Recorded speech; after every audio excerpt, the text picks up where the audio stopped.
In the quiet corners of the world, thousands of people live trapped in an invisible psychic prison.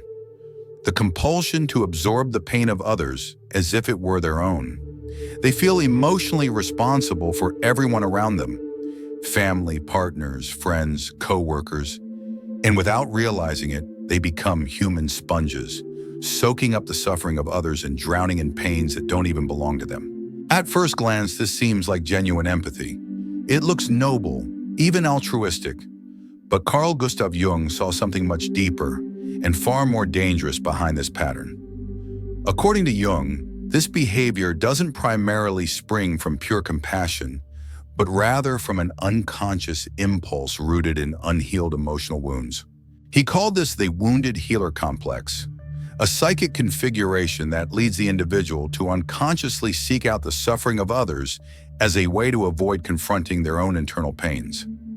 Helping becomes an escape, and suffering for another transforms into a psychological anesthetic used to avoid facing one's own traumas, the deep, uncomfortable wounds they carry. And so, the empathetic person begins to carry burdens that are not theirs, without understanding why they constantly feel exhausted, overwhelmed, or emotionally drained. This dynamic is a deep, self-perpetuating mechanism of avoidance. This pattern often originates in childhood, when a child grows up in unstable environments, surrounded by emotionally unbalanced adults. To survive, they learn a critical skill, to regulate the environment around them. They become intuitive, helpful, and hypersensitive to the mood changes of those nearby. They develop what Jung called an auxiliary ego, a false identity shaped not by their own authentic desires, but by the desperate need to be needed. They grow up with the deep-seated, often unconscious belief that if they are not there to fix or soothe others, they will have no value at all. Their worth is tied directly to their utility in alleviating distress. Throughout life, this pattern successfully disguises itself as noble empathy, but operates internally as an emotional prison. The person emotionally merges with those who suffer, losing their own necessary psychic boundaries and entering a state that Jung described as a primitive psychic fusion, where the self and the other become indistinguishable. They genuinely feel what the other feels, suffer what the other suffers, and believe with absolute conviction that this profound enmeshment is love. But it is not love. It is emotional confusion. It is a crippling dependence disguised as compassion, a denial of the self's own right to emotional space. In this video, we will dive deep into this complex and little explored territory of the psyche. We will understand how this powerful, unconscious mechanism forms, why it perpetuates itself in adult relationships, and, most importantly, how Jung believed it was possible to truly free oneself from its grip.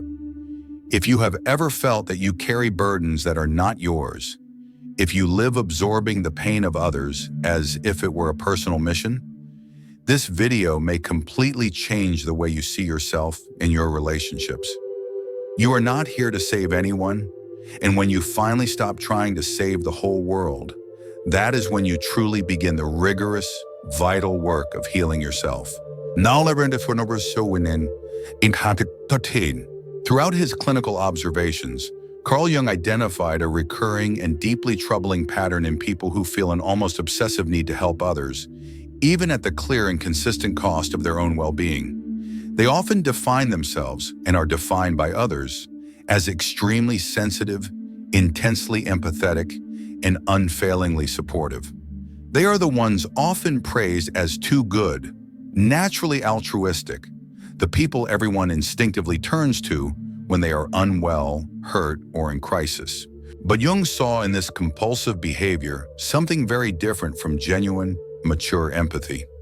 What he found was a deeply rooted, unconscious psychic drive, the core of what he termed the wounded healer complex.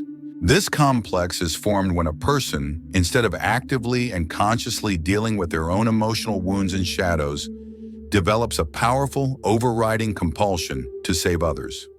It is, as mentioned, a sophisticated escape, a psychological mechanism where the act of helping others becomes the primary way to anesthetize their own persistent internal pain and unresolved sorrow. The pain of others serves as a powerful distraction, a focus for their overwhelming emotional energy. The more acute the suffering they find in others, the less they are required to confront the silence and emptiness they carry within themselves. This external focus creates a temporary, but ultimately unsustainable sense of purpose and self-worth. This pattern almost always solidifies early on, typically within dysfunctional family contexts. The child placed in an environment where the adults are not emotionally stable, available, or mature, learns to regulate the volatile emotions of others as a vital means of survival. They intuitively realize that they need to be helpful, caring, and constantly attentive, because the inherent instability around them depends on their ability to maintain a fragile emotional order. Thus, they become too responsible, too attuned, and too burdened for their age. This child grows up without ever truly learning to take care of themselves, or even to know their own needs. Instead, they learn that their primary purpose is to exist for the sake of others, a constant emotional caretaker. Jung meticulously explained that in this type of psychic structure, the person loses the basic ability to differentiate what is theirs from what belongs to others. They feel the emotional states of those around them as if they were internal, personal experiences. This creates a profound and dangerous emotional confusion where the suffering of others is immediately and intensely experienced as if it were their own. There is no longer a clear, functional separation between I and the other. The individual enters a state of pervasive emotional fusion and internalizes the belief that their essential role in the world is to alleviate the pain of others, regardless of the personal cost. But here lies the most dangerous, paradoxical point. This dynamic does not heal anyone. On the contrary, it makes both the one who compulsively carries and the one who is chronically carried sick in the long run. When a person takes the emotional responsibility for another's life and feelings, they subtly but effectively prevent the other from developing their own necessary psychic maturity. By constantly anticipating the pain of the other, by bearing its consequences, by continually alleviating their suffering, they make them profoundly dependent, emotionally infantilized, and incapable of self-reliance. At the very same time, the savior sinks deeper into exhaustion, frustration, and a silent, often unrecognized resentment. Jung referred to this type of relationship as deep emotional codependence, a true symbiosis where neither party genuinely grows. The savior maintains their powerful illusion of being absolutely necessary, and the saved never develops their own critical internal resources or their own self-sovereignty. Help becomes, in reality, a hidden obstacle to transformation. It is a disguise of generosity that masks a deeper, pervasive dynamic of control, deep-seated fear, and the radical self-denial of one's own life. But how does such a destructive and enduring pattern form? Where does this tenacious tendency to take ultimate responsibility for pains that are not yours truly come from? To understand this, we need to look at the genesis of the problem, what Jung called the auxiliary ego. The compulsion to carry the pain of others does not arise out of thin air. Behind it, almost always, is a silent, compelling story of early adaptation to the suffering of others. Jung observed that often, people who become emotionally hyper-responsible in adulthood were effectively forced to mature too early in childhood. Instead of being cared for, nurtured, and protected, they learned to care for, nurture, and protect. Instead of being seen for who they authentically were, they learned to observe the needs of others. Instead of developing a healthy, independent sense of identity, they built something Jung called an auxiliary ego, a compensatory emotional structure that powerfully takes the place of the true, natural self. The auxiliary ego is a highly functional form of identity built almost entirely around the immediate need to be useful, to be desperately needed, and to maintain the fragile emotional stability of the environment. The child does not learn to ask themselves, "Who am I?" Instead, they learn to feel, "What do others need me to be right now?" And over time, this crucial early adaptation becomes their apparent, visible personality. They transform into someone who feels before the other feels, who constantly anticipates needs, who regulates the emotional environment like a highly sensitive human radar. But all of this comes at a tremendous cost. They never truly discover who they are outside of that functional role. This formation of the auxiliary ego usually occurs in homes where one of the caregivers is emotionally unstable, frequently absent, or excessively dependent on the child. The child perceives, even without being able to articulate it in words, that the adult's well-being and stability depends significantly on their behavior, their compliance, and their emotional regulation. And so they consciously or unconsciously mold their emotional expression to avoid causing any more stress or volatility. They avoid crying, avoid asking for their own needs, avoid expressing anger, because they learn that their emotions are dangerous, inconvenient, or burdensome. They become the good, mature, strong child, the one who never causes any trouble. But inside them, the true self is being silently suffocated, buried under the weight of external expectations. The problem is that throughout life, this structure doesn't disappear. It powerfully strengthens.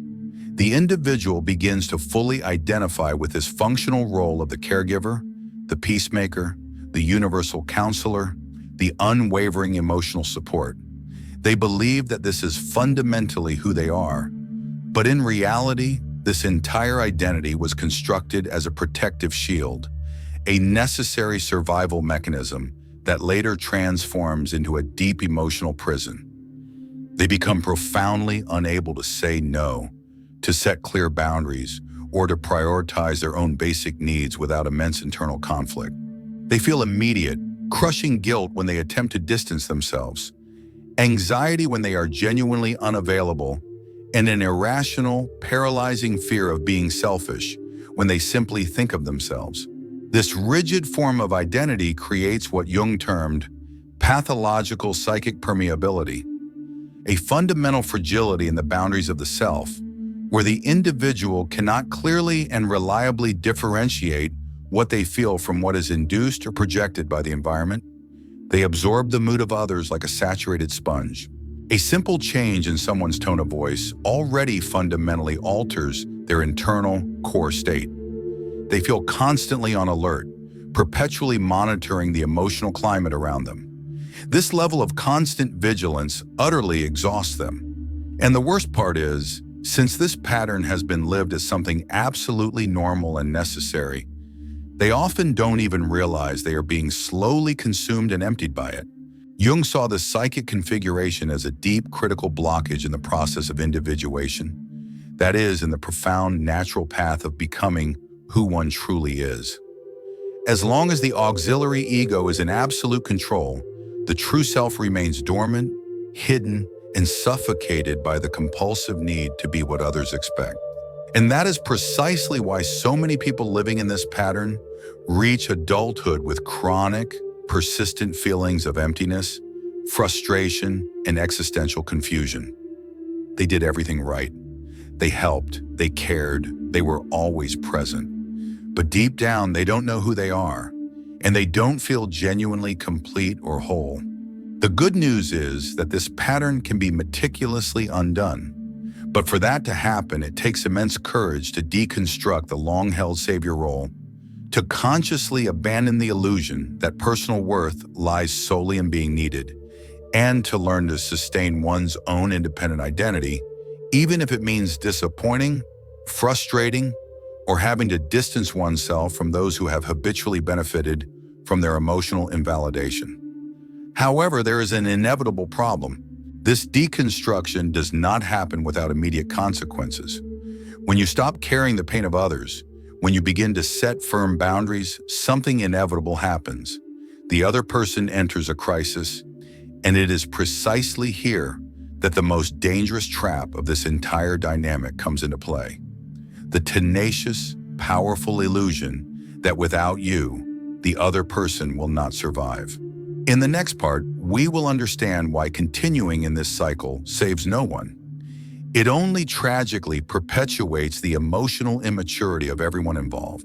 One of Carl Jung's most perplexing and vital discoveries about the hidden emotional dynamics in human relationships is this: by compulsively taking on another's pain, you are not saving them. You are actively preventing them from growing. This radical realization directly confronts the romantic, culturally pervasive ideal of unconditional help, total surrender, and limitless compassion. But psychologically, this type of help is a profound illusion. Jung referred to this type of bond as psychic codependence, a symbiotic emotional entanglement in which both the savior and the saved remain stubbornly, tragically, emotionally stagnant. On the surface, it seems like a noble, selfless gesture. One person is willing to carry the entire emotional burden of another, to protect them from pain, to prevent them from facing the natural consequences of their own choices.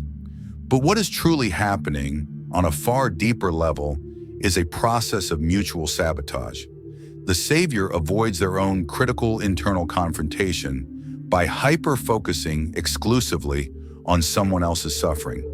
And the saved person is never genuinely challenged to mature because there is always someone who preemptively anticipates their pain, who cushions their every fall, who cleans up their entire emotional mess. True, mature help requires one thing that few in symbiotic relationships are willing to offer: boundaries. And boundaries in emotionally symbiotic relationships are almost invariably interpreted as an act of fundamental betrayal.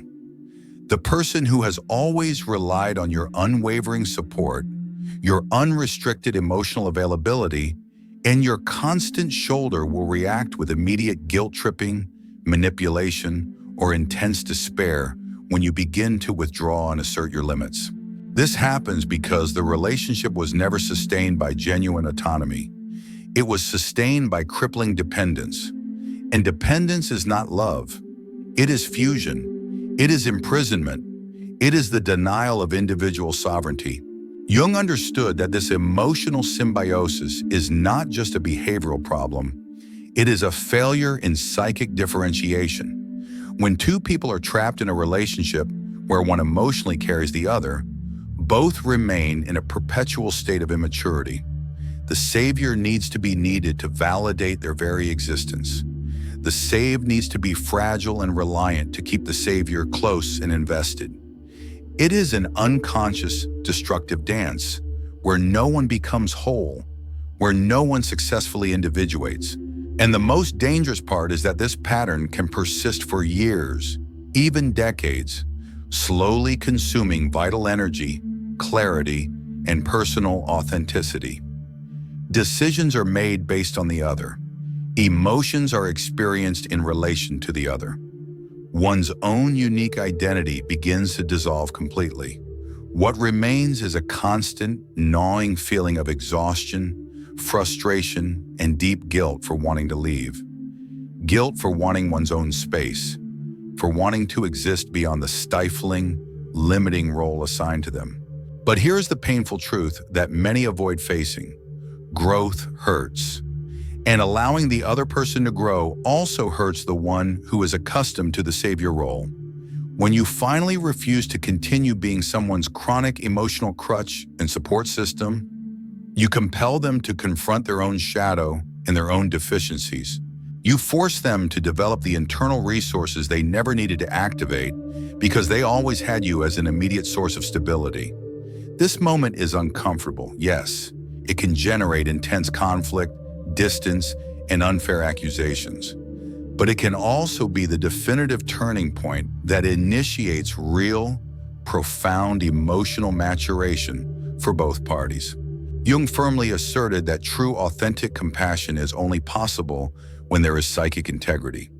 This means it is only possible to support another person without instantly absorbing their pain when you are fundamentally centered in yourself, when you know who you are, precisely where you end and where the other person begins. When help flows not from the compulsive need to be needed, but from the lucid, self-aware presence of someone who does not need to save another to feel worthy. But how do you develop this powerful, centered presence? How do you support another without caring what is not yours? Jung believed that this requires a fundamental internal movement, the process of differentiation, and that is what we will discuss in the next part. How to cultivate the profound ability to feel true compassion without losing your own emotional integrity and self. Breaking the powerful, addictive impulse to emotionally carry others does not mean becoming cold, selfish, or insensitive. Contrary to what many in codependent cycles believe, maintaining a healthy, functional emotional distance is not a lack of compassion. It is the ultimate expression of psychological maturity.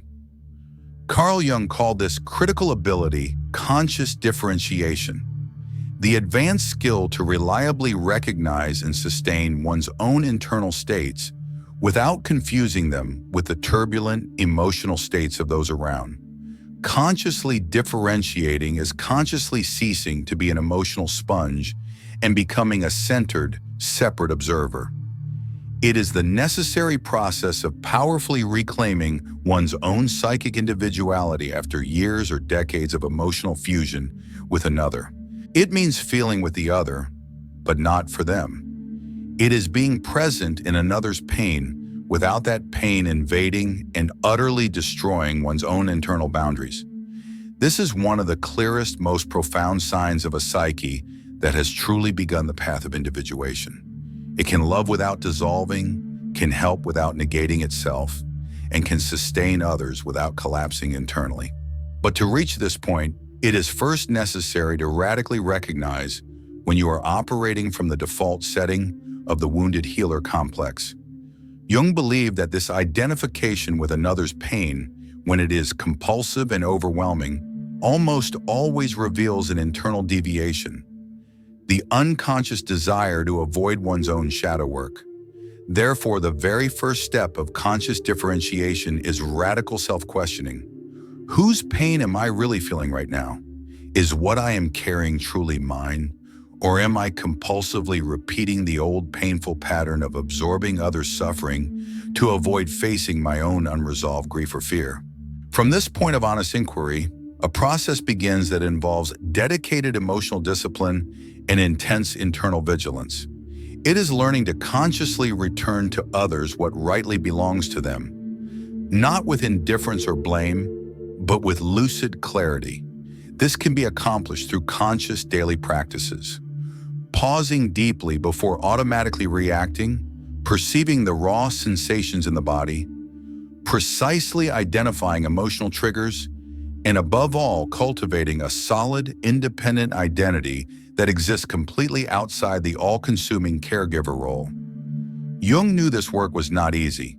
The impulse to save is strong, especially for those who have built their entire self-esteem on the feeling of being desperately needed. But he also strongly warned that without differentiation, there is no true mature relationship. What exists is fusion, projection, and confusion. Only when two people reliably maintain their individualities intact can they truly meet in a real, authentic way, without debilitating dependency, without crippling demand, and without manipulation disguised as care. One of the deepest aspects of conscious differentiation is the immense courage to allow the other person to face their own consequences fully and without interference. This may mean watching someone you love stumble, err, or deeply suffer, and still consciously choosing not to intervene, because intervening, in this specific case, would be robbing the other of their crucial chance to mature and develop strength. True compassion, Jung said, requires extraordinary strength. Strength to not confuse empathy with invasion, love with controlling interference, and help with constant meddling. At the very center of this practice is presence, A clean, clear, self-aware presence that knows how to sustain another's suffering with full awareness, but without absorbing it into the self. This is only possible when the auxiliary ego begins to lose its suffocating strength and the true, authentic self emerges. A self that does not need to be needed to exist, that does not feed on others' pain to feel alive. A self that has finally learned to say, I am here, but I am not you. This is the beginning of a radically new way of living and relating. Relationships begin to be built not on unconscious needs or old traumas, but on conscious, deliberate choices. And it is at this precise point that true liberation happens. But what changes in practice when you fundamentally stop being an emotional sponge? How do your core bonds, your family relationships, and your most intimate emotional ties change when you finally stop carrying what is not yours? This is what we will explore in the next part. What happens when you finally let go and everything around you begins to transform? When a person makes the definitive choice to stop absorbing the pain of others, something profound and total happens, not only within them, but in every relationship around them. Relationships change, bonds transform. What was once sustained by need, control, or deep emotional dependency begins to crumble and collapse. And in place of what was illusory, something rare, strong, and necessary emerges. Authenticity. Letting go of carrying others' pain is not just a quiet, internal decision. It is a complete, powerful repositioning in how you relate to the entire world. For the first time, you allow yourself to exist as a separate, autonomous being with clear, non-negotiable boundaries and a distinct, self-authorized identity. This choice instantly breaks the destructive logic of codependency. And yes, it is profoundly unsettling for those around you.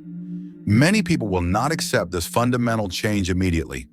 They will accuse you of selfishness, coldness, or cruel indifference.